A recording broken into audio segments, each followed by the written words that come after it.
જો નીલગાય જોઈ દેખાય છે, ખાસી બધી દૂર છે બરાબર.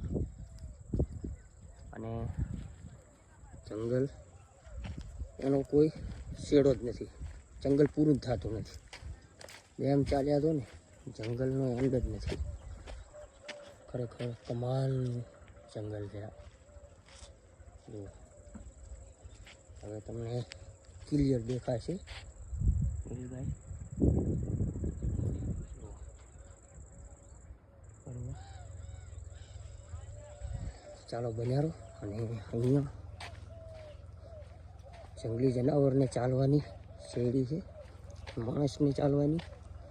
અને જઈએ આગળ શું થાય છે. ખરેખર અત્યારે 5:30 થી 6નો ટાઈમ છે સાંજનો. મને ખુદને આવવામાં ચાલવામાં આત્માને થોડું એવું લાગે, કારણ કે જંગલ વિસ્તાર છે. અને આવી ગયા હમણાં બારે, જોઈ લો સામે પાણી પણ છે. હમણાં જંગલ વિસ્તાર છે. ચલો હું તમને થોડું પાણી પણ બતાવું કેવું ભરાયેલું છે. બન્યા રહેજો, ખરેખર કમાલનું છે. જોઈ લો કેવો નજારો છે તો છે ને એક નંબર. અને કાંઈ નજીકમાં ભરાયેલું નથી, બહુ દૂર દૂર સુધી છે. અને હમણાં બકરી ચાલકો બકરી ચરાવી રહ્યા છે.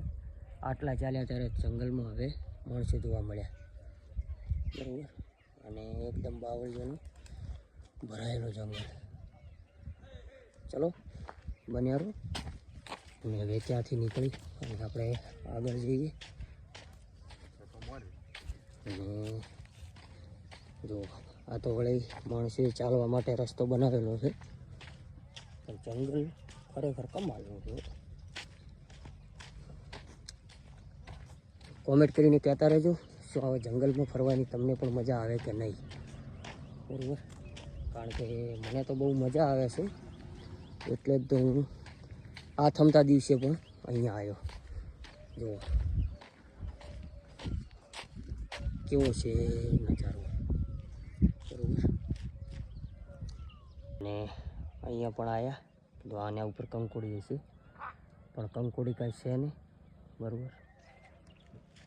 હજુ સુધી તો જંગલમાં ક્યાંય મળી નથી કંકોડી. હવે શું થાય છે આગળ બરાબર. અને જો મળે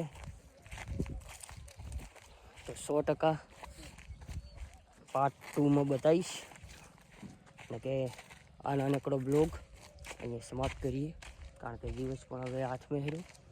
આપણે જવાનું છે ઘર તરફ બરાબર. તો ચલો બધાને જય માતાજી, જય શ્રી રામ. અને પેજને ફોલો જરૂર કરી લેજો, કારણ કે તમારા સાથ સહકારને સપોર્ટની મારે ખૂબ જ જરૂર છે. તો ચલો બધાને જય માતાજી.